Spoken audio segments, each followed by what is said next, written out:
Selamat pagi murid-murid, apa khabar semua? Cikgu berharap agar semua sihat. Bagi PDP hari ini, cikgu akan menyentuh mengenai penulisan ulasan. Okey, sebelum ini cikgu dah terangkan serba sedikit cara untuk menulis ulasan. Bagi hari ini kita akan tengok lebih kepada teknik menjawab ulasan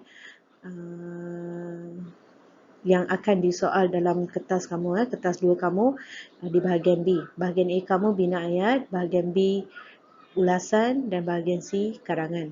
Okey, murid-murid boleh rujuk buku teks kamu muka surat 48 laluan selamat.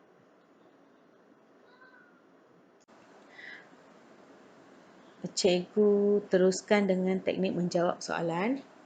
Okey, di sini terdapat beberapa langkah yang perlu kamu tahu sebelum kamu tulis ulasan. Okey, yang pertama, langkah pertama, kamu perlu baca dan fahami arahan soalan. Kamu perlu kenal pasti kata kunci dan gariskan kata kunci soalan. Okey, kata kunci itu akan terdapat dalam soalan itu juga. Okey, kemudian yang kedua, perhatikan bahan grafik ataupun rangsangan yang diberikan. Tulis kata kunci yang berkaitan tajuk. Okey, bahan grafik ini contoh dalam bentuk gambar, graf, kadang-kadang teks. Okey, apa-apa bahan rangsangan lah dalam bentuk grafik. Okey, dan kemudian kamu boleh bina kamu punya ulasan tu dalam satu perengan ataupun lebih perengan, iaitu 3. Perengan pertama pendahuluan, perengan kedua kamu boleh tulis kamu punya isi, kemudian perengan ketiga kita beri kesimpulan. Okey, yang akhir sekali, bagi setiap idea mesti diikuti perluasan ayat atau keterangan yang ringkas jelas. Okey, di sini cikgu nak maklumkan kamu mengenai isi tersurat dan isi tersirat. Okey, kamu perlu kenal pasti isi tersurat dan isi tersirat tu. Kena tahu apa maksud dia. Okey, isi tersurat adalah isi yang telah diberikan dalam ulasan kamu, dalam soalan kamu dah ada dah isi. Itu kita panggil isi tersurat. Isi tersirat, isi yang kamu bina berdasarkan isi tersurat kamu. Okey, nanti kita akan tengok contoh. Jangan risau. Okey, kita bergerak ke cadangan yang tadi cikgu cakap kamu boleh bina 3 perengan. Jadi kamu boleh jadikan perengan pertama ayat pendahuluan dengan isi pertama ataupun isi semua kamu boleh letak dalam perengan kedua. Kemudian akhir sekali kamu boleh buat penutup, kesimpulan ataupun rumusan. Seterusnya adalah cara menghasilkan ulasan. Kamu boleh gunakan kata-kata yang dapat menghubungkan kamu punya ayat. Contoh kata penegas, okey, perlulah, hendaklah, haruslah, mestilah, sewajarnya. Kita perlulah, kita hendaklah, kamu boleh gunakan ini. Ini kita panggil kata penegas. Kemudian kata hubung. Kata hubung kamu boleh hubungkan isi tersurat kamu dengan isi tersirat yang kamu bina tu. Kamu gunakan supaya kerana. Okey, kita contoh cikgu bagi kita perlu naik tangga di laluan kanan dan turun di laluan kiri supaya tidak bertembung dengan orang. Itu isi tersirat saya. Isi tersirat saya adalah laluan itulah. Okey, kita naik tangga laluan kanan, turun tangga laluan kiri. Itu adalah isi tersurat. Isi tersirat saya, mengapa? Kenapa kamu kena ikut laluan tu? Supaya tidak bertembung dengan orang. Okey, isi tersirat. Contoh cikgu bagi Okey, kemudian penanda wacana. Antara selain itu untuk mulakan kamu punya ayat dan mengakhiri ayat kamu. Di sini kamu boleh gunakan penanda wacana. Kemudian cadangan rumus untuk memudahkan murid ingat. Ini untuk kamu ingatlah pasdak. Okey, pasdak maksud dia pendahuluan, selain itu di samping itu akhir sekali kesimpulan. Jadi perengan pertama pendahuluan, kamu ada 3 isi dalam satu perengan tu. Okey, perengan kedua adalah isi kamu dan kemudian adalah kesimpulan. Itu kita panggil pasdak supaya kamu dapat ingatlah. Jadi itu je setakat ni. Baik, kita lihat contoh soalan ulasan. Soalan ulasan ini adalah soalan untuk sekolah kebangsaan. Tetapi kita boleh ubah suai, kita boleh gunakan soalan ini ataupun arahan yang diberikan tu sebagai aktiviti untuk kita hari ini, sebagai contoh. Okey. Di sini cuma beza dia adalah sini patah perkataan dia 50 hingga 80 patah perkataan, tetapi untuk sekolah jenis kita guna 40 hingga 70 sahaja.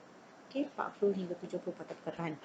Okey, sekarang kita baca dulu. Langkah pertama kita adalah baca soalan. Arahan soalan tu dulu. Kemudian kita kenal pasti kata kunci soalan. Di sini cikgu akan tunjukkan bagaimana kamu perlu cari kata kunci. Sekarang cikgu baca.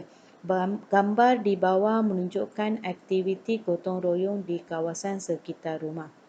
Tulis ulasan tentang aktiviti gotong royong dalam bentuk perengan. Ini adalah arahan kamu diberikan. Okey, arahan diberikan untuk tulis ulasan tentang aktiviti gotong royong. Okey, kamu kena gariskan ni lah aktiviti gotong royong. Cuma kamu kena tambah di kawasan sekitar rumah. Okey, ini adalah kata kunci kamu. Okey, kamu dah tetapkan, kamu dah siap dengan langkah pertama. Kemudian langkah kedua, kamu lihat gambar ni, gambar grafik ni, gambar. Okey, bahan grafik yang diberikan iaitu gambar, kamu lihat betul-betul, perhatikan elok-elok. Kemudian kamu lihat pada isi tersurat. Ini yang tadi cikgu maksudkan dengan isi tersurat. Isi tersurat ini akan diberikan dalam soalan. Jadi jangan risau. Isi tersirat, kamu perlu bina isi tersirat untuk mengaitkan kamu punya isi tersurat ni. Okey? Contoh cikgu bagi contoh. Kamu dengar baik-baik. Isi tersurat dekat sini adalah membuang air yang bertakung dalam pasu bunga. Kamu tanya soalan, kenapa kamu perlu buang air? Supaya air bertakung tu kenapa kamu perlu buang? Supaya pembiakan nyamuk tidak berlaku ataupun untuk mengelakkan pembiakan nyamuk. Ringkas dan jelas. Pastikan isi kamu ringkas dan jelas kerana ini bukan karangan. Okey, ulasan kamu adalah terhad, patah perkataan dia terhad 40 hingga 70. Jadi, kamu tak perlu buat ayat berbunga-bunga ataupun nak letak peribahasa ke, nak letak simpulan bahasa ke, tak perlu. Contoh pun tak perlu. Kamu bagi saja isi tersirat dia. Okey, kamu berikan isi tersirat dia. Yang kedua, menyapu lantai. Kenapa kamu perlulah sapu lantai? Apa yang ada dekat lantai tu? Kamu sebutlah menyapu lantai untuk membersihkan dedaun yang jatuh, dedaun kering yang gugur, contoh. Kemudian mencuci longkang. Mengapa kamu nak mencuci longkang? Kita perlulah mencuci longkang supaya longkang tidak tersumbat. Itu isi tersirat dia. Jadi kemudian akhirnya kesimpulan kamu letaklah.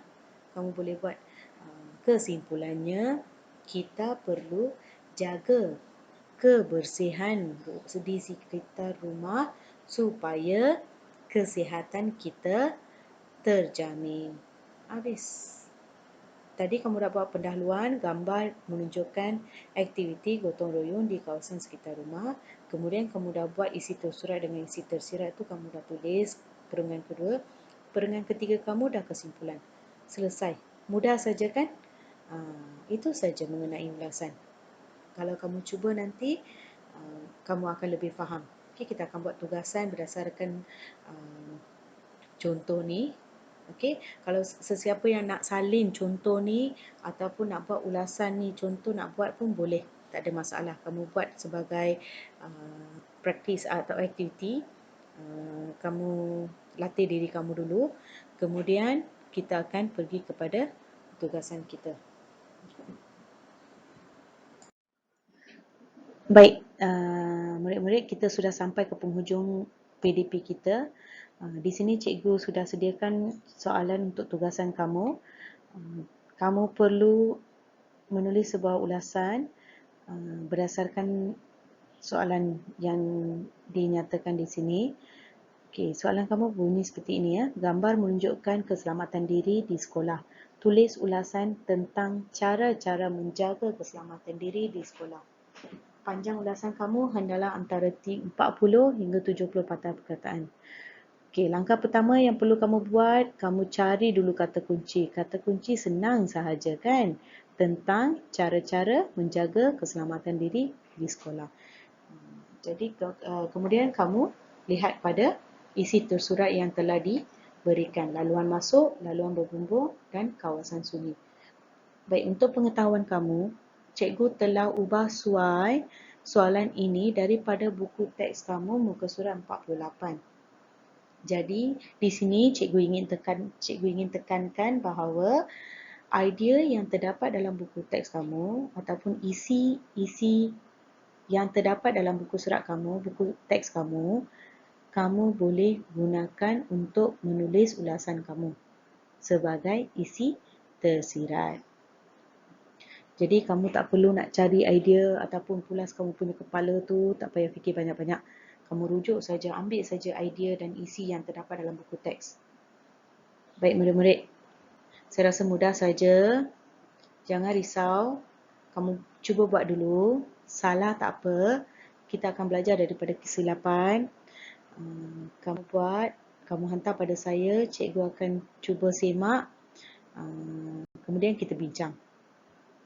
Jika ada apa-apa persoalan, tolong hubungi saya. Saya rasa itu sahaja setakat ini. Terima kasih murid-murid.